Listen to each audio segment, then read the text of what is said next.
मैं ब्रह्मा विष्णु और महेश में कोई विश्वास नहीं करूँगा और ना ही मैं पूजा करूँगा। मैं राम और कृष्ण जो भगवान के अवतार माने जाते ये मैं कोई आस्था नहीं रखूँगा और ना ही मैं उनकी पूजा करूँगा। मैं गौरी गणपति और हिंदुओं के अन्य देवी देवताओं में आस्था नहीं रखूँगा और ना ही मैं उनकी पूजा करूँगा। मैं भगवान के अवतार मैं विश्वास नहीं करता हूँ। मैं यह नहीं मानता और ना कभी मानूंगा कि भगवान बुद्ध विष्णु के अवतार थे। मैं इसे झूठा प्रचार प्रसार मानता हूँ। मैं श्रद्धा में भाग नहीं लूंगा और ना ही पिंडदान दूंगा। मैं बुद्ध के सिद्धांतों और उपदेशों का उल्लंघन करने वाले तरीके से कार्य नहीं करूंगा।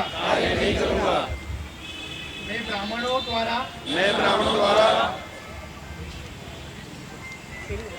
निष्पादित होने वाले किसी भी समारोह के स्वीकार नहीं करूंगा। मैं मनुष्य की समानता में विश्वास करता हूँ। मैं समानता स्थापित करने का प्रयास करूंगा। मैं बुद्ध के अष्टांगिक मार्ग का अनुसरण करूंगा। मैं बुद्ध द्वारा निर्धारित पारमिताओं को मैं सभी जीवन के प्रति दया और प्यार भरी दयालु रहूंगा तथा उनकी रक्षा करूंगा। मैं चोरी नहीं करूंगा। मैं झूठ नहीं बोलूंगा। मैं कामुक पापों के नहीं करूंगा। मैं काम वासना से दूर रहूंगा। मैं शराब ड्रग्स जैसे मादक पदार्थों का सेवन नहीं करूंगा। मैं महान अष्टांगी मार्ग के पालन का प्रयास करूंगा। आयवा सहानुभूति और अपने दैनिक जीवन में दयालु रहने का अभ्यास करूंगा। मैं हिंदू धर्म का त्याग करता हूँ। मानवता के लिए हानिकारक है और उन्नति और मानवता के विकास में बाधक है क्योंकि यह असमानता पर आधारित है। और स्वयं धर्म के रूप मैं बौद्ध धर्म को अपनाता हूँ। मैं दृढ़ता के साथ ये विश्वास करता हूँ कि बुद्ध का धर्म ही सच्चा धर्म है। मुझे विश्वास है मैं फिर से जन्म ले रहा हूँ। मैं गंभीरता से एवं दृढ़ता के साथ घोषित करता हूँ कि मैं इसके बाद अपने जीवन का बुद्ध के सिद्धांतों वह शिक्षाओं एवं अनेक धर्म के अनुसार मार्गदर्शन करूंगा। हुआ है और आप जानते हैं कि इंडियन नेशनल लीग जो है वो 11 राज्यों में काम कर रही है।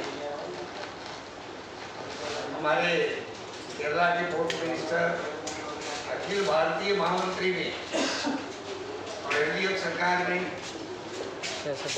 मंत्री हैं।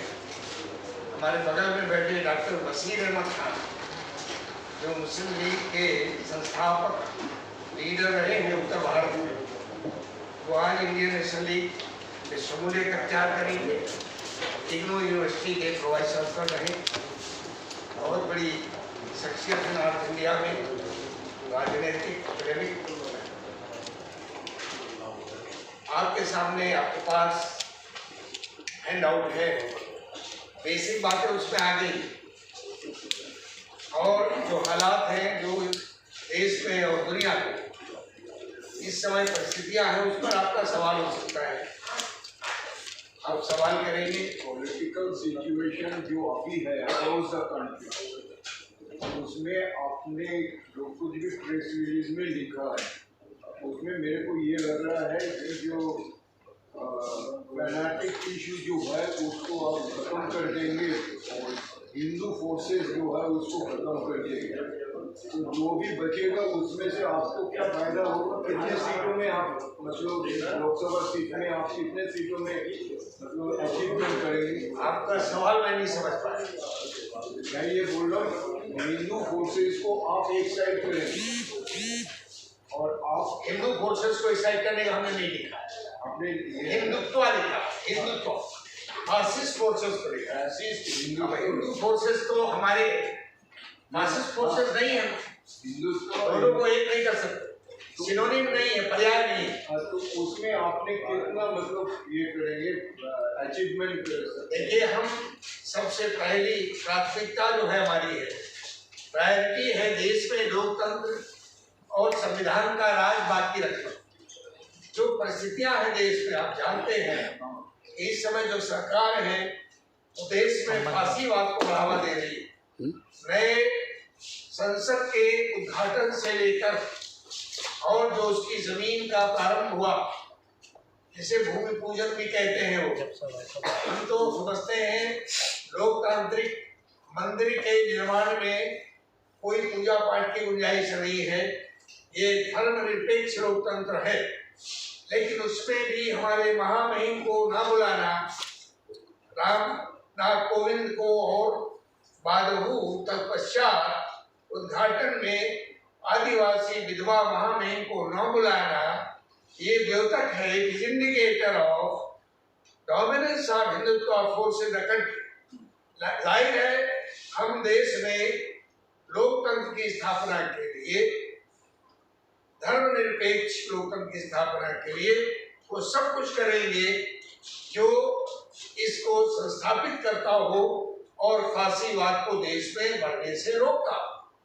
सीटों की संख्या कितना लड़ेंगे, कहाँ लड़ेंगे, ये इतना महत्वपूर्ण नहीं है जितना देश में लोकतंत्र का बचाना महत्वपूर्ण है। इसलिए हम तो देश की लोकतांत्रिक शक्तियों, खास तौर पर वंचित वर्गों, दलितों, आदिवासियों से मिलकर इस देश को लोकतंत्र बचाने के लिए जो भी संरचना होगी देश में, उसके साथ खड़े होंगे। आप कभी भी कोई बात करते हैं, आपकी पार्टी कोई बात करती है, देश हित में कोई बात करती है, कोई भी बात ऐसी आती है जब इंडियन मुस्लिम लीग की, मुस्लिम लीग नहीं है, इंडियन नेशनल लीग, सॉरी सामने ले रहा हूँ, इंडियन नेशनल लीग, तो लगातार वो बात वहाँ तक पहुँचते कि उनको पाकिस्तान से कहीं ना कहीं जोड़ के देखा जाता है, बता दिया जाता है, दूसरी अपोजिट पार्टी, कई बार ऐसी बातें लगातार आती हैं। तो आप उसको फिर हमेशा क्रिटिसाइज करने की कोशिश करते हैं, लेकिन कहीं ना कहीं बात फिर वो दूसरे अध्याय में चली जाती है। तो क्या इस सब चीज को भी आप देखते हैं किस तरीके से?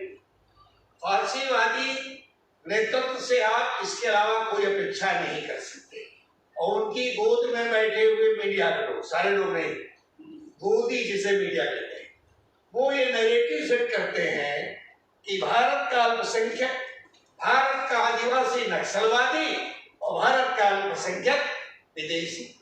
तो उनके नैरेटिव्स पे आप सवाल करें, मैं नहीं समझता मुनासिब। आप खुद यथार्थ को देखिए कि देश के मूल निवासी उनके आतंक से किस तरह पीड़ित है। मैंने अभी लोकतंत्र के मंदिर, नए संसद भवन की स्थापना, उद्घाटन की बात की। इस पर जो उनका तरीकेकार रहा है, उसे स्थापित है कि वो देश में किस प्रकार की आइडियोलॉजिकल सरकार कायम करना चाहते हैं। किस प्रकार भारत रत्न बोधिसत्व बाबा भीमराव अम्बेडकर के नेतृत्व बने हुए संविधान को समाप्त करना चाहते हैं। मैंने कहा कि देश के शोषित वंचित वर्ग के साथ देश के लोकतंत्र और धर्मनिरपेक्ष कैरेक्टर को बचाने के लिए जो हमसे हो सकेगा वो करेंगे, उनके साथ खड़े आप हो पाए। तो ठीक है, ऑलकोसन को कब मैसेज क्या है? मैसेज इसमें है, लेकिन और आप चाहते हैं कैटेगरिकल मैसेज में लोग मतलब आपकी पार्टी की तरफ दौड़ लगा के वोट देने जाएंगे। हम ये कब कहें? हमने ये तो कहा हम उस वंचित वर्ग के साथ खड़े पाएंगे, यानी हम उनके साथ खड़े पाएंगे, ये हम कह रहे हैं। आप उसको उलट रहे हैं। हमने तरतीब ये कहा, हम तो बड़ी पार्टी नहीं है इतनी कि देश की 543 सीटों पर दावा हो। हम छोटी पार्टी है। जैसा हमारे बारे में जब बात होती है तो अल्पसंख्यक शब्द जुड़ा था, आगे बहुसंख्यक है। We are the last social denomination of the country. अगर मुस्लिम अल्पसंख्यक को कहा जाए तो सबसे बड़ी सामाजिक इकाई है भारत, लेकिन हम कभी नहीं कहते हम बहुसंख्यक हैं। हम तो कहते हैं हम वंचित हैं। कुछ लोगों ने डबल मैरिज कर रखा है। Sir, I want a reaction. One spreading and news. Central plans online portal around Citizenship Amendment Act ahead of next elections. तमाम अल्पसंख्यक संस्थाओं के संस्थानों को समाप्त करने के लिए कृत संकल्प। उनकी किताबों में जिसको बाइबल कहते हैं, वी द नेशन डिफाइन पढ़ लीजिए, बंच ऑफ थॉट पढ़ लीजिए, उनके गुरु जी की तमाम इंटरप्रिटेशंस पढ़ लीजिए। उन्होंने देश में अल्पसंख्यकों, आदिवासियों, अम्बेडकरवादियों को समाप्त करने का संकल्प ले रखा है। वो तो करेंगे। कल के धरने में हमारे प्रोफेसर बशीर अहमद खान की अध्यक्षता में धरना था, यहाँ बैठे हुए हैं। हम संघर्ष कर रहे हैं लोकतंत्र को बचाने और फांसीवादी ताकतों के इरादों को नष्ट करने।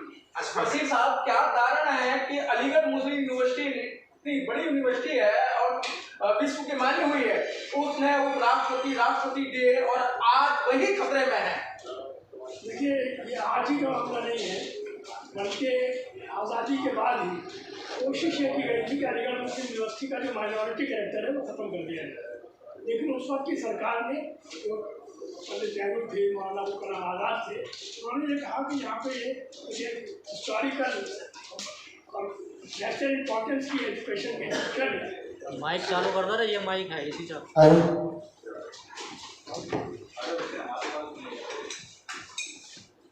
देखिए, अलीगढ़ का जहाँ तक मामला है, अलीगढ़ मुस्लिम यूनिवर्सिटी के बारे में खुद प्राइम मिनिस्टर ने अभी जब 100 साल पूरे हुए थे तो उन्होंने ये कहा था कि Aligarh is a mini India, और ये कहा था कि अलीगढ़ के जो उलमाए हैं पूरी दुनिया में, हर शहर के अंदर, इंग्लैंड में, अमेरिका में, अफ्रीका में, साउथ अरब कंट्रीज में और हिंदुस्तान के हर शहर में अलीगढ़ उलमाए एसोसिएशन है।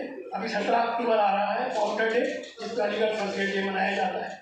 वो अलीगढ़ जो है वो हिंदुस्तान के लिए कैसेट है, लाइबिलिटी नहीं है। एक तरफ ये कहा जाता है कि सब मुसलमान पढ़ते नहीं हैं, और अगर मुसलमान पढ़ना चाहते हैं, एजुकेशन हासिल करना चाहते हैं, प्राइम मिनिस्टर ने कहा था कि साहब एक हाथ के अंदर कंप्यूटर होना चाहिए, एक में कुरान होना चाहिए।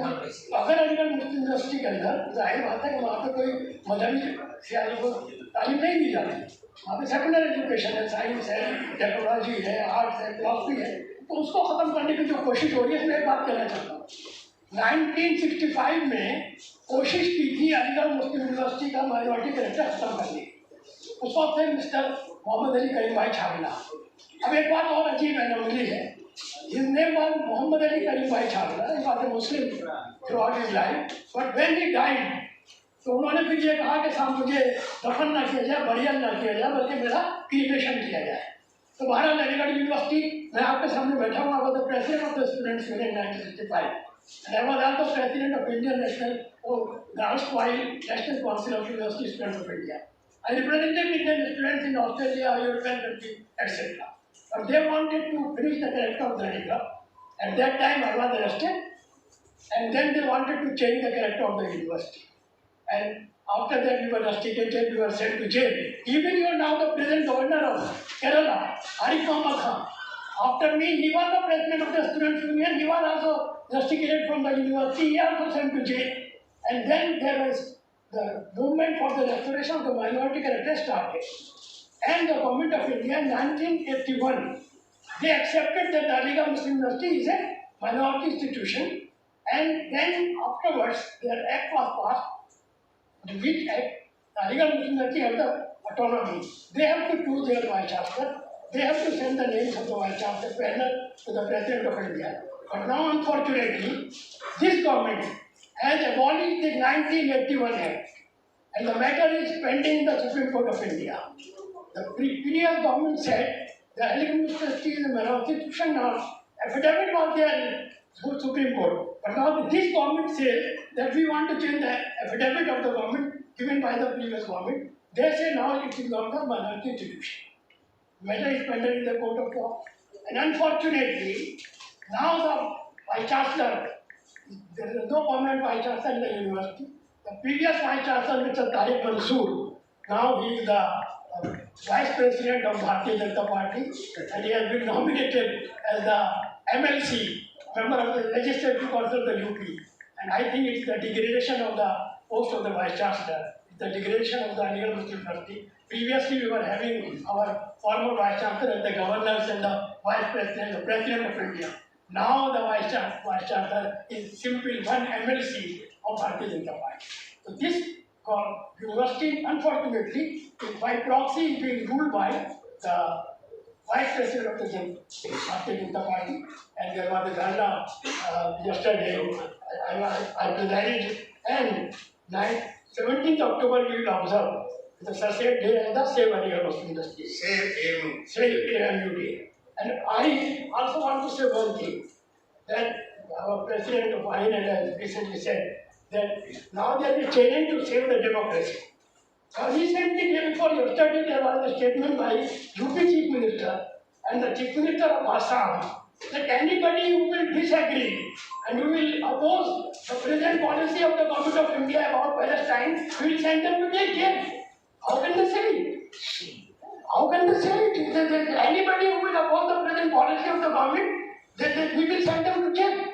Is it democracy? लोकतंत्र का तो सुंदरता यह है कि सरकार की गलत नीतियों को आलोचना करना ये महान जनता का अधिकार है। वो कहते हैं जेल भेजते हैं। यूपी का मुख्यमंत्री कहता है कोई अगर सही सहमत नहीं तो हम जेल भेजते हैं। सर स्टूडेंट पैदल मार्च करते हैं, अपनी बातें रखने की कोशिश करते हैं, चांसलर मिलने का मौका नहीं देते। We wanted to meet the acting vice chancellor. He is the vice chancellor now, who is acting as the vice chancellor of the university. He is not a permanent vice chancellor. We wanted to meet him. I was there. I have been the vice chancellor of Indira Gandhi National University. And there was a former minister of UP, Dr. Masood. He was there. The former member of parliament, who was also ex-president of the student union, Mr. Adib. We were there. We wanted to meet the vice chancellor, and he refused. They said, no, we won't meet you. So these are two very important issues. The Aligarh Muslim University, it is not only a simple university. I want to say they want to abolish the autonomy of the universities. Not only Aligarh. They want to finish the autonomy of all the universities. Whether it is Aligarh University, whether it is JNU, whether it is the Delhi Students' Union, they want to crack the voice of the students. Unfortunately, there is no students' union in Aligarh Muslim University. There is no students' union in JNU, no election for the last few years. There is no students' union in Jamia Millia Islamia. So this is what they want to create the voice of the students, the younger generation, and they want to crush the dissent of any party. That's a way of send them to jail. Yesterday when we were having that dharna in Jantar Mantar, only I think a handful people, they came there and with a Israeli flag, and nobody stopped it. So this is the issue in this country. I want to say that until an autonomous and sovereign Palestine state is not established, then there will be no permanent peace. Government of India, since Mahatma Gandhi, Pandit Jawaharlal Nehru, Indira Gandhi, they all supported. There is a UN resolution also that there should be a sovereign Palestine state. There is no state of the Palestinians now, no sovereign state.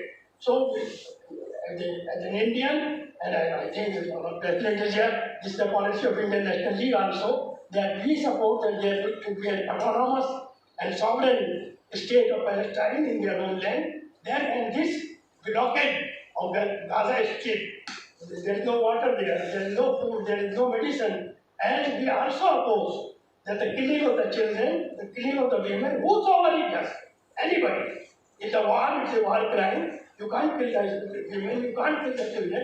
So we appeal that the government of India should use their influence to stop this genocide of the Palestinians, and this war should come to an end.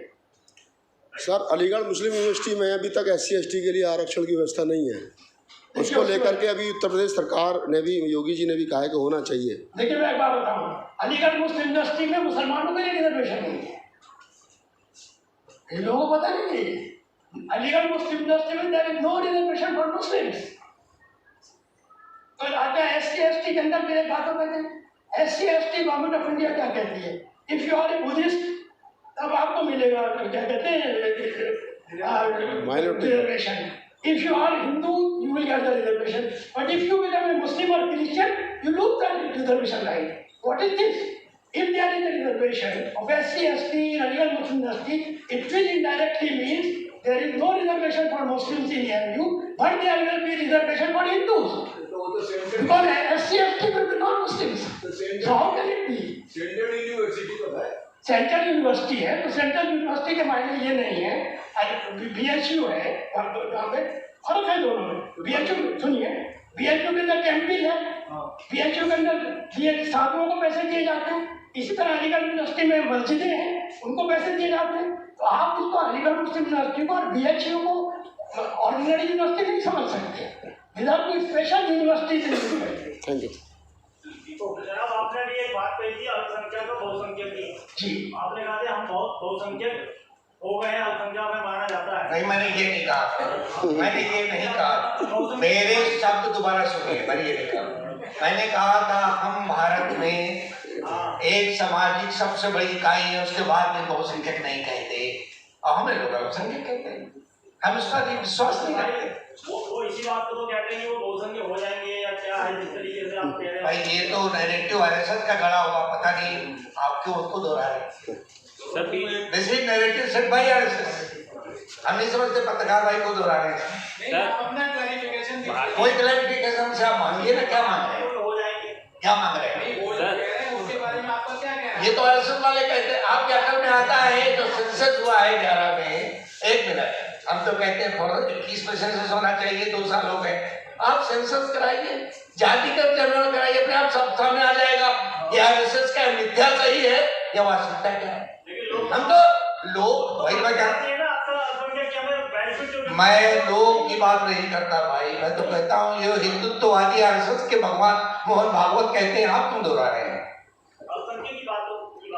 Sir Bharatiya Janata party अगर मुस्लिम MP या मुस्लिम candidate नहीं उतारती है तो विपक्ष objection उठाता है कि मुस्लिम कैंडिडेट नहीं उतारे, और अब तारिक मंसूर साहब को अगर वो रिप्रेजेंटेशन दे रहे हैं तो उस पर सवाल क्यों खड़े कर रहे हैं? ये सवाल तो नहीं क्या है, मैं क्या कह रहा हूँ, तारिक मंसूर साहब को रिप्रेजेंटेशन दे, हमें कोई इतराज नहीं है। कल जो धरना हुआ उसमें सवाल उठाया गया। जी, भारतीय जनता पार्टी के वाइस प्रेसिडेंट बने, इस पर हमें कोई इतराज नहीं। हमारा कहना यह है कि अलीगढ़ मुस्लिम यूनिवर्सिटी का वाइस चांसलर, उसका जो स्टेटस होता है, पोजीशन है सेंट्रल यूनिवर्सिटी का वाइस चांसलर, बात स्थिति ये रही है कि वहाँ से अगर कोई वाइस चांसलर होता है तो मिनिस्टर होता है, सेंट्रल मिनिस्टर होता है, वहाँ का वाइस चांसलर होता है तो एम्बेसडर होता है, वहाँ का वाइस चांसलर होता है प्रेसिडेंट ऑफ इंडिया होता है, वाइस प्रेसिडेंट होता है, एटलीस्ट राज्यसभा का मेंबर होता है। To me vice chancellor central university का कोई भी हो, अगर वो एक MLC बनता है, it is a degradation of the post of the vice chancellor. ये बात है।